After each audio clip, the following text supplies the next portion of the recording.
Like, what's going on? I'm not gonna use this. All right, guys. So what's happening now is we're using a special feed into Facebook. I sent the link. The link is dropped beneath the promo picture that's pinned at the top of the Facebook page that says, oh, hi, Naya. Naya is like, it's the famous Ericka Hart. Do you know Naya Malino? Yeah. Hi, You Naya. do? Okay. Well, she's on and she's excited that you're here. So what I'm telling everyone is that I'm going to go ahead and I'm going to keep this. I'm going to actually end this Facebook Live feed and ask you guys to go to the pinned photo on the Facebook page and actually click on the link that I put in the comment section. That's the link to watch the feed live. Okay, so I'm going to end it now, and we're going to get on with Ericka, and you'll be able to see us both at the same time, because with Facebook Live, if you're in the same location, then you can watch. But if you're not in the same location, you can't have the conversation together. And I'd like you guys to be able to see Ericka and see us talking together. So go ahead and jump off and go to the Facebook page, to the pinned post at the top of the page, and you'll be able to join the conversation, and you'll be able to ask whatever questions you may have. All right, guys. So click off here, and we'll join the link that's on the pinned post. All right. So see you guys in a little bit. All right. So cool. We just ended the video, but people are still able to watch us live. So folks that are on the page, they know that I'm really technically unsavvy, so they're totally watching all of this right now. Cool. Okay, so let me end that. Is it starting? Are you able to see it, baby? You're live. Okay. All right, guys. So I'm going to go ahead and start the program for everyone who's just jumping on.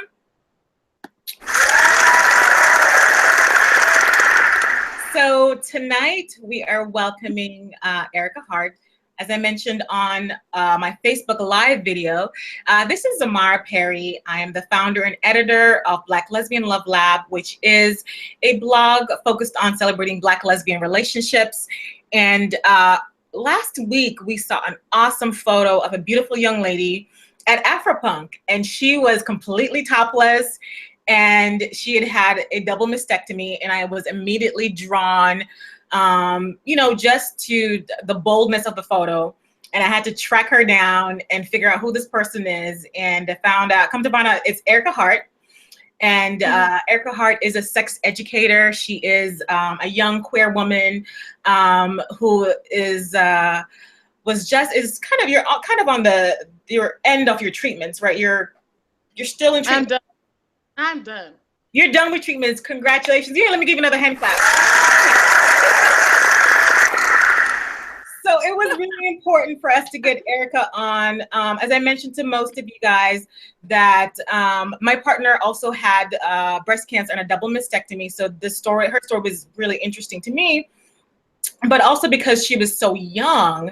And Ericka's 30 years old, and she had battled breast cancer. So I thought it'd be great for her to come on and talk with us and kind of share with us, what it is that made her go topless at this very public event. So Ericka, welcome. Thank you so much for joining us. Thank you for having me. This is great. Thank you so much. Yeah. So Ericka, tell us a little bit about yourself. Start by telling us about, where you're from, how old you are, and kind of like when you first got the breast cancer diagnosis. So hi everyone. I am originally from Maryland. Sorry, my partner's coming in here. I don't know why. Come on in, Ebony. Come on in, Ebony. She's coming. Okay, hold on a second. Okay, guys. Just gonna link. We're our house, so we don't have like an office. This is my partner, Ebony. Hello. Hi, Ebony. Hey, babe. She has a deadline, but she's just like not. She's not. Let me tell you, I totally get it. I'm a writer as well, as you know, so we're always on deadline. This. But I know that she really wanted to. She felt bad that she couldn't. So about me. So I'm from Maryland originally.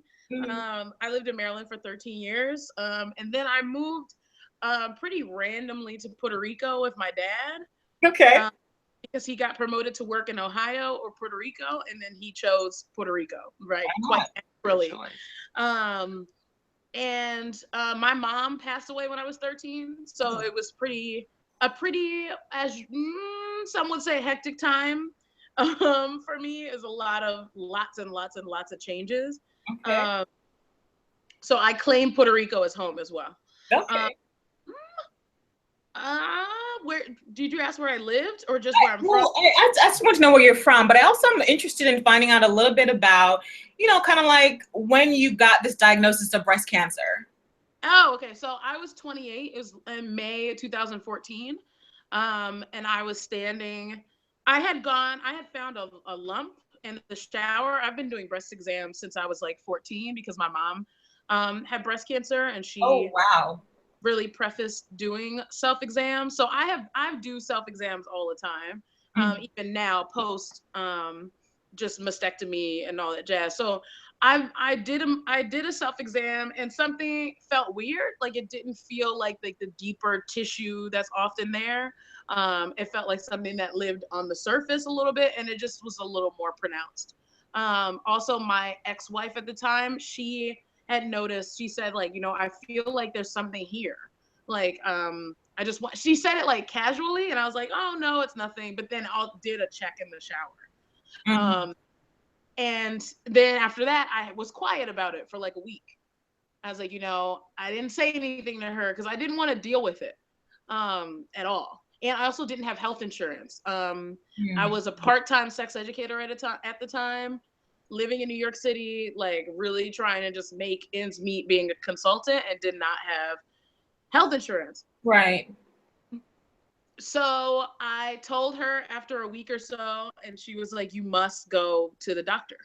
And we happened to have a really good friend who's a breast cancer surgeon, one of the best in the country, actually. So I went to him, and he worked at a net hospital in the Bronx. And the hospital in the Bronx takes people that do not have insurance and works with them such that they get the treatment that they need. So I went to him, he did a breast exam, and he said that my lump did not feel good. Did not seem good after nurses had come in and did the exam. And they were like, oh, it seems like a cyst. It seems fine. And then he did the exam, and he was like, I'm going to be straight up with you. It does not feel like this does not feel good. So I did a mammogram for the first time ever in my life when I was that same day. Then I had to come back for a needle biopsy. I did a ultrasound of my breast that same day. I came back for the needle biopsy, but that same day I had an ultrasound and a mammogram, and then later came back for the needle biopsy, and this was all in the same week. So then at the end of that week, I was standing in the middle of Wall Street, just very busy after a training at work, and he called me, and I kind of just like stopped in my tracks. Like I felt like whatever news is coming, like I just need to be present to it, as present as I can, and the loud and the noise and all the energy that is Wall Street. And he told me that I had been diagnosed with bilateral breast cancer. So it was that was a lot, to say the least. Even being in Wall Street is a lot for me, even to this day. It's just that there's just a lot of past energy, past trauma there.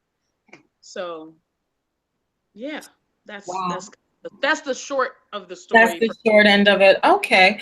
And so at that point, you're 28, you don't have health insurance, you get this news. What did you do next? Next I sat and I cried. And I always tell people the greatness of New York City is that you can be sitting and crying or doing whatever you're doing, and people don't care. Like they're not focused on you. Like they just walk past you. And some people are like, oh, that sucks that people don't check on you. But I really just needed to be alone. Like I'm a Sagittarius and super, super duper independent. Oh, Sagittarius, yeah. Yes. So it was really perfect that I was sitting there. I called my wife at the time and told her, and she was working in Brooklyn, and she was in Wall Street in like 15 minutes. And what it felt like. Yeah. I called my dad, and my dad lives in Puerto Rico to this day. And he had known that I was going for tests and things like that. And he just, he didn't know what to say. He just consoled me in the best way that he could, which was like, you're going to have new breasts. Like, how exciting is that? And I wasn't even there yet because I didn't even know what are the next steps for breast cancer. Like, no one was really talking to me about, if you get breast cancer, this is what happens. They're really just talking to me about check your breast, check your breast, right. check breast, but not like, okay, so then when you check your breast and you find something, these are the steps that you might have to go through. So he knew because my mom had gone through it, but I didn't know. But it was consoling to me, sort of. I mean, my dad is really super duper important to me. So, yeah.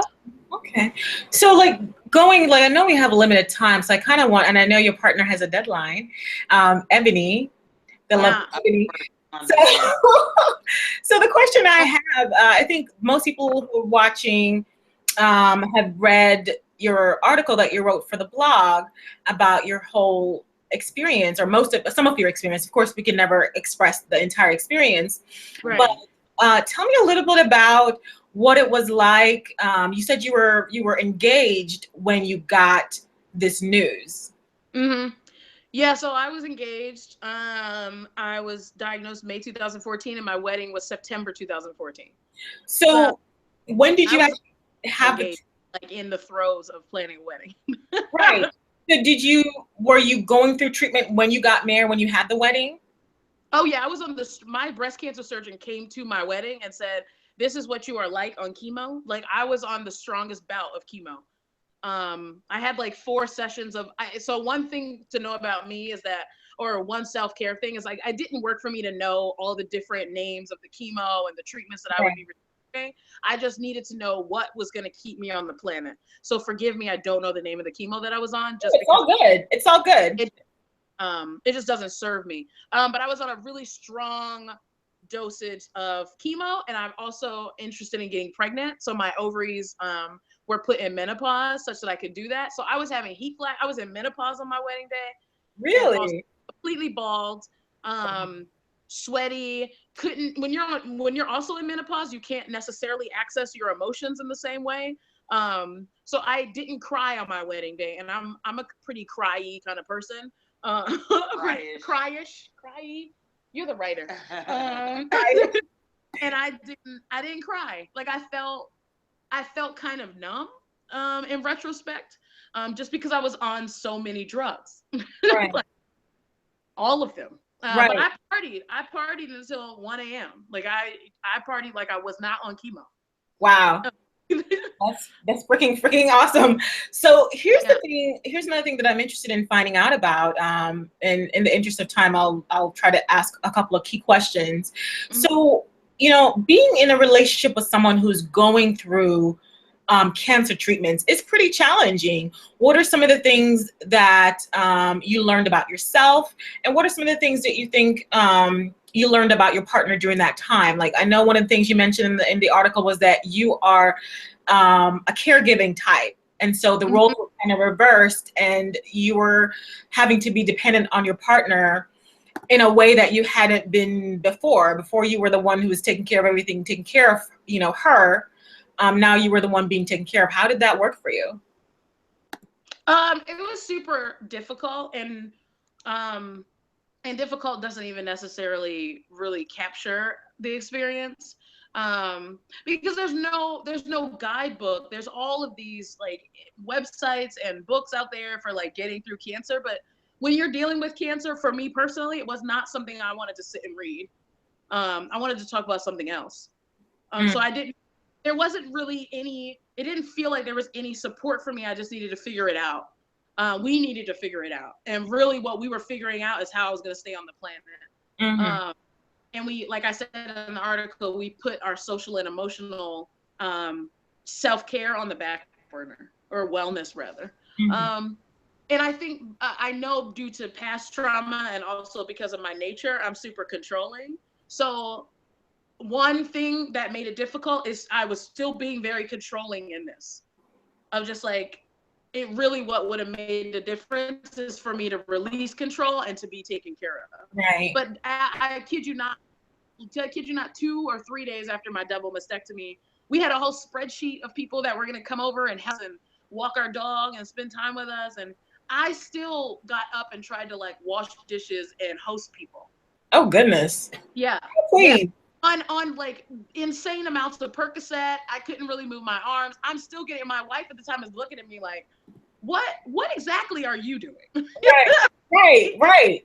You can't do these things because it's so difficult. And I live in New York City, so it's all go. So the idea of rest also as a Black woman doesn't make any sense. Right. That was the next question I was going to ask you, if you think it has a culture, it's a cultural thing, because Black women, do we know how to be taken care of? Right. I don't know. That's a great question. Yeah. I'm still learning that after my double. Yeah, I don't think I know how to, because my partner will be like, babe, can I rub your feet? And I'm like, no, I'm good. Right. Yeah, Ebony is a huge caretaker, and I'm just like, I don't know. Like she'll say, can I take care of you or whatever, and I'm just like, no. She's like, well, what? Let's unpack that. That's what she says all the time, which is annoying. Ebony, I love you, girl. You want to unpack things. I like that about you. She's a total processor. But it centers me because it calls me out like so graciously. It calls me in rather. Because then I check myself of how often I want to take care of people and not get taken care of. Like I expend a lot of emotional labor with people, with life, and then I don't feed that back to myself, and it's exhausting. And I would argue that's one of the reasons why my marriage ended, because I wasn't taking care of myself. And I was just angry. I was angry with her. Why were you angry, if you don't mind me asking? Why were you angry with her? If it's something you want to share. That's fine. What comes to mind like immediately is she wasn't doing it right. Okay. Okay. Like I just feel like it, and that's the controlling thing. Yeah. Like there's no guidebook. Like, and I felt, I don't know. Like I just was, you have to, sometimes you take your shit out on other people. Mm-hmm. Yeah. And I feel she was a target of a lot of my pain, and a lot of my upset around this. Because what is the guidebook around breast cancer? There isn't one. There isn't one of like, oh, your spouse or your partner may take their upset out on you. That's nice contextually, but when it's happening in real time, you're not like, oh, I read this in that, on that website. Yeah. So it just made it caused a lot, and that's not the only reason why we broke up, but that breast cancer is super duper difficult on relationships. Like you got to be pretty solid. Like you want to test your relationship, somebody get cancer. Like, I mean, I don't wish that on anybody, but it's like, it's super. What are some other tests? Maybe just move in. Maybe move in. Yeah. Easy, move in. Yeah. Yeah, and I think you're absolutely right, Ericka, that, the breast cancer can definitely, or cancer in general, can test your relationships. But if you have other shit going on, that's not going to help. That's definitely. It's get all to the surface. That's why I always say breast cancer is one aspect, but it wasn't the only one. Right. Totally get that. So like I said, I know you guys, I know Ebony has to go, so I want to kind of skip forward a little bit because we did cover quite a bit in the article. What I want to know is, I'm excited. Number one, you're beautiful, so clearly you ain't got no problem finding somebody, okay? But like, what is the process of going through dating again? Like, how do you move past the fact that you had, number one, a mastectomy, and a lot of lesbians, a lot of women, this culture is very boob centric. So like, that's one thing to consider, and then to consider dating again. Yeah. Boob centric. That's true. It was super, continues to be, it's challenging because I don't know how people are going to respond. Like, I think I put on my Tinder and I think my OkCupid, but I'm for sure my Tinder has Cancer Warrior on it. At some point I put it because I wanted people to know. Right. And I think being queer, there's a leg up because I think in the queer community, there's a lot of forgiveness to whatever ailments you may be dealing with, because we deal with so much trauma on a regular basis that with other queer people, like there wasn't a shock. like there was kind of like a distancing, if that makes any sense. Like there was one person in particular I was kind of talking to on Tinder, and we may or may not have sent some boob photos. And I think after that, like she was maybe like freaked out by it. So that's difficult because I don't know why you stopped talking to me, but I can infer that it might be that I don't have nipples. Telling people is challenging. Like when Ebony and I went on a date, I say it in the first date. Okay. Hey, like, look, I'm a breast cancer survivor. Like if we're gonna be intimate, then I'll have questions beyond. I'll tell them more things beyond that. But I always try to say that up front.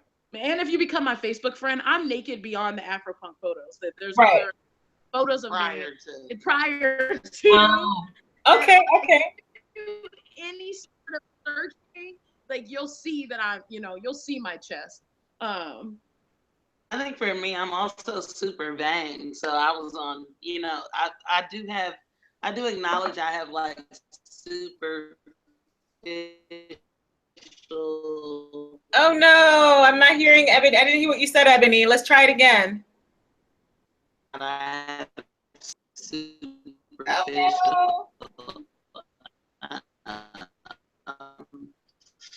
sort of preferences or attraction.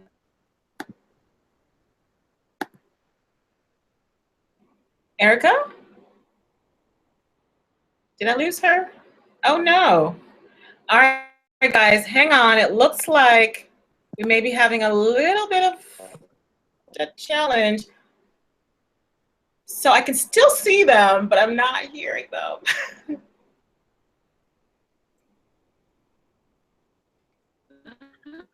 Ericka?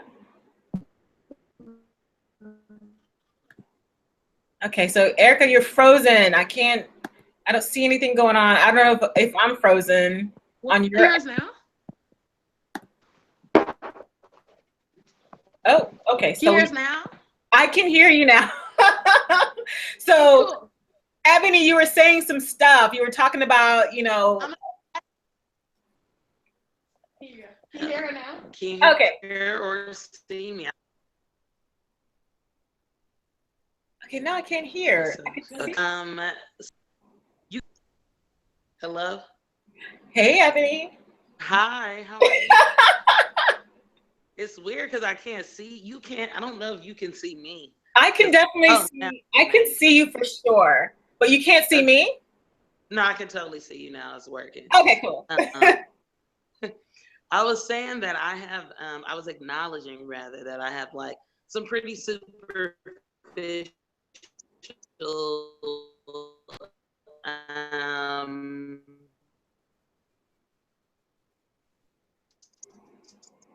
Okay, now she's frozen. I just like on Tinder. I didn't. Yeah, she froze. Hello? Okay, so you froze a little bit. So this is I'm trying to say so many words that I read. Oh, man. Tinder Pro. Okay. This is really weird, Ebony. I don't understand. We were doing so great. Right. Oh, there you are. Okay, maybe I'm just gonna bend over into just the light. Like bend over. That's perfect because I can totally hear you now. I'm sure Ericka tells you that all the time. Just bend over. Yes, she really does. Yes, she does. With her controlling ass. Clocked her. Clocked her. You just got clocked. You got digitally, electronically, and clocked in the virtual world. I was saying that I was acknowledging how superficial I am, whether I'm queer or not, to your point that people who are queer tend to be more accepting of different things. I mean, it was Tinder, so obviously what I had to work with, despite a pretty well-written profile on your part, is the way you look. So for me, it's like, you hella fine, I'm about to swipe right. And so that's it was for me. And then I don't ever consciously recall caring about nipples. Like, I don't even think I may have noticed. I don't, and I acknowledge my vanity and like the societal kind of induced physical attractions and preferences I do have. And we were talking about this yesterday, how you taught me about pretty privilege. That's a new thing I just learned about. And I think that you benefit from that sometimes, even with. Oh yeah, right. That's why this Afropunk thing has gotten so big too. Right. And let's talk about that, which we haven't. Is traditional you kind of fitting more traditional or conventional standards of beauty, and me liking that, and me, you know what I mean, and it not being it, and you not having nipples being ancillary, or you being a cancer survivor. No, you just having nipples being ancillary to anything else as far as me being attracted to you. Like it's something I didn't notice or care about, or I just hella didn't care. I guess I'm boob centric. But here's the thing though, Ebony. I'm curious though. So you didn't really notice or care about her not having nipples. Some people do. But here's the thing. What did you think about when she said, you know, I'm a breast cancer survivor? What went through your mind? Were you like, I don't know if I could handle this? I mean, she's cute. That's hella tight. No, in my mind, I was like, that's so cool. I don't know why it's not cool, but it was like, that's so interesting. I don't know if I ever said that to you, but I just, because I didn't want it to come off as like, oh, fetishized or cool. Right. And that way, just like, oh, like this is a added, you're just, I don't know. I've never met a person who looks like this, who looks hella fine, you know, for the lack of a better, lack of a better phrase. You know, that looks like this. I didn't know being a cancer survivor looked like this. What I see about cancer survivor on TV is like people wearing pink and people being white or maybe older, or, you know, never, you know, with like a body and a snatch waist and like she don't have to wear no damn. Okay. So you're bringing up so you're bringing up an excellent point there, which is another reason why Ericka's photo was so commanding and just brought so much attention. At least to me, I was like, wow. Another challenge is, you know, we don't often see the story of breast cancer is not told by Black women. Right. You know, it's generally, like you said, Ebony, told by white women wearing pink, and you know, that's what happens. And so that's another reason why Ericka's story was so interesting, because you know, Black women also get breast cancer. You know, I don't know the statistics offhand. My apologies for not having that. But you know, we're a pretty big percentage of the population too with breast cancer. And so, you know, where do you go to get educated about how to date someone? You know, if you're lesbian, if you're Black, where do you go to get that information about how to date someone with breast cancer or who's survivor of breast cancer? So that's not there.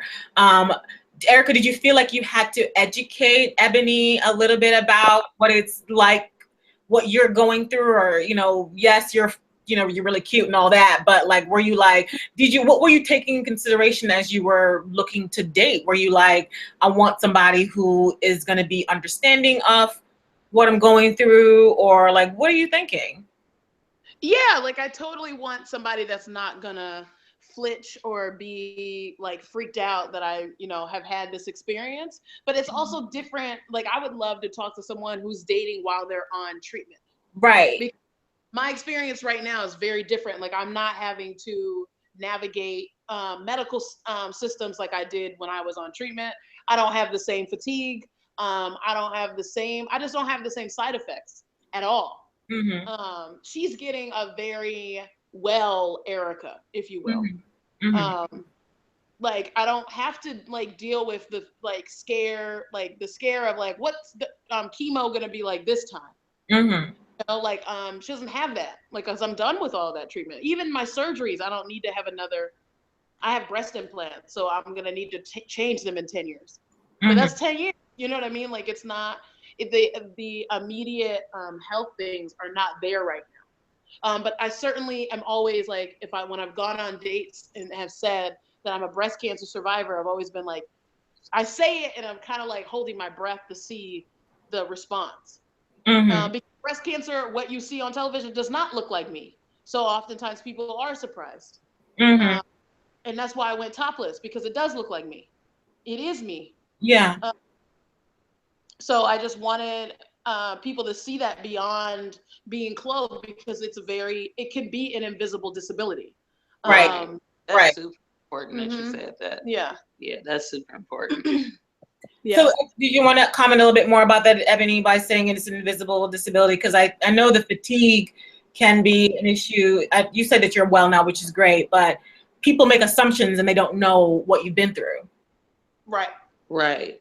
Well, I just never thought about that. Like, I think of mental illnesses sometimes as invisible disabilities. I think of, well, I call it neurodivergences, or not I call it, but there's a such thing as neurodivergence to describe mental illness. I think about, that's true. You don't know somebody has cancer. I think I just viscerally responded to that. Like, you don't know somebody has cancer. Yeah. You can't look at them immediately and probably tell that. And I also just like to say, I just think for me, it wasn't until like you went topless at Afropunk, I guess I can self-admit that in the response that you've gotten, that I've realized like just how much, like how deep, like this, it's just a lot, like how prevalent breast cancer is, and like what it's like to experience that. Now, of course, like, because you are well, and because I almost really never think about you having breast cancer, it was that made me be like, oh, like this is a lot for a lot of people. And it was a lot for you. And so sometimes I take that for granted because of how normalized it is. Yeah. And I was just saying to her yesterday, can I share that? I don't know what you're when the share. shower, remember we was in the shower? What? Remember we was in the shower, I said? Yeah. No, I don't want to say that. Yeah. Yeah, I don't want to say that. Damn. You know I want to know it now. Shit. But We'll write about it. Okay. Erica's gonna do some writing for us later, and she's a writer as well. So I'm sure we'll be seeing more of her pieces all over the world. So let me ask a couple more questions before we wrap up. So of course I discovered you because of your Afropunk pictures. A couple questions I want to ask. One, so you're used to, Ericka, you said you're used to showing topless pictures. What makes you want to be topless? I'm sure you've taken pictures before, but then you actually went topless at Afropunk. Like, what was going through your mind when you did that? Oh, lots of things. One of which was don't do it. The others were just like, I'm doing this for awareness. Like, this is the biggest space right now that's going to be the largest concentration of Black people, who, in my opinion, identify somewhere on the spectrum as queer, just like funky. There's just a space of like punk and resistance to social and cultural norms.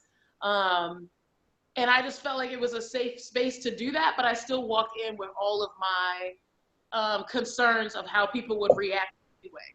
Afropunk has become super commercialized, so there's that fear of like, hold on, there's white people here. Not that white people are a problem, but like, it could be weird. Like, it could be like, I could become like a spectacle, and I wasn't interested in that.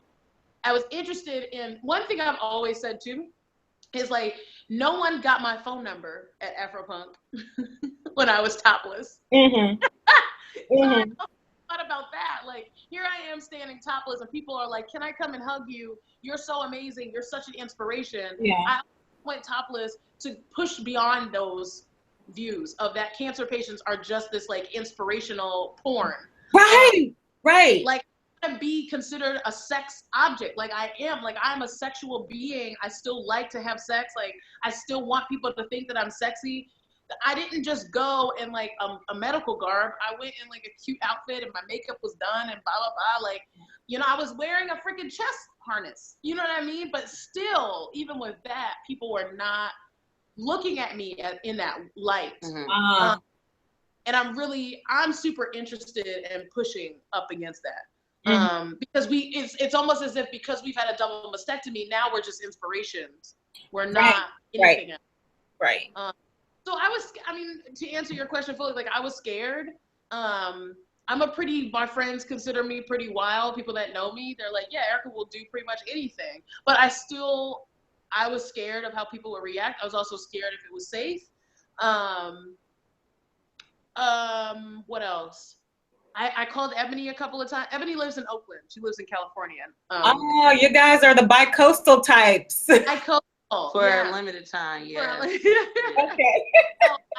I checked in with her a lot, and I had my friends there. But I walked in each day with a top on. So I live 15 minutes away from Commodore Berry Park where Afropunk is. I didn't bike there or walk there or take a cab there topless. Which I think speaks volumes. There was a breast cancer patient that walked across essentially from like Washington, D.C. to New York. I can't remember her leg, but she walked a super long way raising awareness topless. Yeah, I remember her.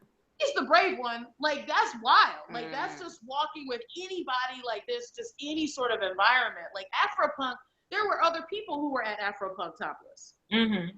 You know what I mean? So it wasn't just me. There wasn't a huge amount, but I was certainly afraid. But in retro, I'm just super glad that I did it. Well, I'm definitely glad that you did. I'm definitely glad. And I'm excited. You know, the thing that I wanted to bring up was, and I'm sorry to interrupt, was that you mentioned just the fact that you are still a sexual being. People don't see that often. And so, Ebony, tell us about how sexual this woman is. You know, so one of the concerns is because you don't. Well, I don't mean literally. I don't mean literally break it down for me and tell me what all y'all do. I mean, like, you know, you basically expressed how you still think she's fine and sexy, but like, you know, but she is. Like, I don't qualify still think she is. She just is. I think I was thinking about this earlier. Like, you know, it wasn't until this is what I really meant. It wasn't until the Afropunk picture that I realized the how substantial and important being a breast cancer survivor is to you. Like what that means, like the weight of that. I didn't realize that until then, but I just look at you as you. Like, you don't look at me like my pathologies and the things that like I have survived through, or my traumatic experiences. Like, you don't look at me like that. You just look at me as like me, about me as your partner. And so I guess, yeah, I'm glad you presenced the woman who walked like hella far. Like, I'm happy that you did that. But yeah, Ericka is teaching me how to have sex again. Ericka is teaching me how to you know, Ericka is really one of the pioneers of this having sex situation. I don't really know. I mean,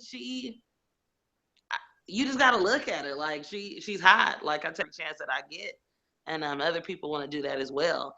And I think another thing too is I see women topless sometimes in public, and I might want to go up to them, but I'm apprehensive because I don't want them to know that I'm going up to them to try to holler at them because they are topless. That's thirsty, and you might come off as creepy. So there are other apprehensions at play that may not be indicative of like you having you having had a double mastectomy. You wanted to come for me wanting phone numbers? That wasn't part of the question. It lightweight was like you're sexual being. You are sex. That's how you exist in the world as sexual. You're super flirtatious. She's super charming. She just had dinner with my cousin yesterday randomly, and my cousin is like, she's like, even if you didn't want to like Ericka, if you wanted to hate her, it's impossible. And this is somebody who does not know Ericka, just knows that we are now together. And so she commands and demands the spaces that she inhabits. And so that's super sexy and super sexual and super hot to me. The way that she thinks and the way that she teaches others how to move about the world is super moving. And it moves all parts, not just the heart. It moves all the things. Starts moving. Thanks, baby. The furniture start moving. You know? Yeah. You hear this writer not doing her. I was gonna say, I was like, clearly this woman is a writer. She knows how to use the words. That's how she got you, girl. That's how she got you. Girl, you don't even need to. That's a different video conference of how she got me. Oh Lord. Well, okay, so Ericka and Ebony, thank you so much for joining us this evening. I know I'm a little bit over our time. Was there anything else that you wanted to share with our viewers before we head out for the evening? I know that you know, since this is we spoke so much on breast cancer, maybe there's some tips you may want to share about you know, being in a relationship with someone who's had breast cancer, or maybe about getting tested regularly, do your screenings, do your mammograms, like any final thoughts that either of you may want to share before we close for the evening? I think my final thought is just I think your website, Black Lesbian Love Lab, is super duper important. Thank you. It's just super duper important. Like our Black love is revolutionary. Absolutely. All the things that we amen, sister, encounter and deal with, and then we come into we deal with loving ourselves, and then it's like, oh, we have to love another person intimately and emphatically, and it takes a lot. So I just so appreciate that this space exists, and that people are getting loved on in the ways that I'm getting loved on, and that I get to love. That's what I want to say. Awesome. Thank you. Ebony, any final words? Don't feel any pressure. I'm just I hope that every day people can you hear me? I can totally hear you. Yeah, I hope every day people just remain in awe of their partners. And just every day, I don't think I'll ever look at you any less wondrously than I do now. I think that's my best tip is you don't have to work hard to retain awe or amusement or whatever, or love or amorous feelings for your partner when you see them. So I hope that everybody is experiencing seeing their partners and just loving them according to what they see. And so that's what I'm doing. That's why my love is so vast, because of whom I'm loving, and not because that's just how I love. It's not me. So it's always like just remember, it's not you all the time. It's usually just them, and you responding to that person and how they should be loved or have to be loved. So yeah, that's it. Awesome. And have sex. So everyone, thank you so much for joining us for this live interview. It was our very first live streamed interview with someone else, and we really appreciate Ericka and Ebony for being so kind as to allowing us to be agreeing to be the guinea pigs, because we had some challenges, but we thought it was such an important story, and we wanted to hear them tell it personally. So we appreciate them joining us. Guys, thank you so much for joining along, and we hope to have many more of these in the future. If you have ideas, if you know people that would be great to interview live, let us know. Inbox us, email us, blacklesbianlovelab@gmail.com. Again, thank you so much for joining us, and have a wonderful evening. You too. Thank you. Bye. Bye.